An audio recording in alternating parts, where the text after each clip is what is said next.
Okay, this is what I basically did in my kit. I added actual Benadryl, 6 tabs. I added some Tylenol extra strength in the tube, which there's a reason I have it in the tube, and some ibuprofen, 10 caplets. I believe this is 10 caplets also. Let me see.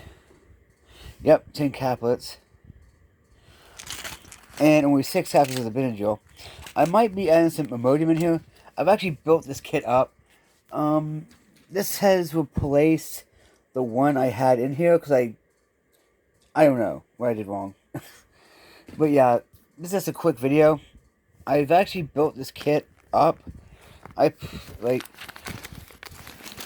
you can see, a lot of alcohol prep pads that didn't come in it. These are for like fire starting and the like. People don't know that, but yeah. Anyway, I go with name brand. You don't have to. You can go with store brand if you want, but I prefer name brand. So yeah. Anyway, this is JYK Survival. Out. Also, I might be buying some MOEs today. Okay? Peace.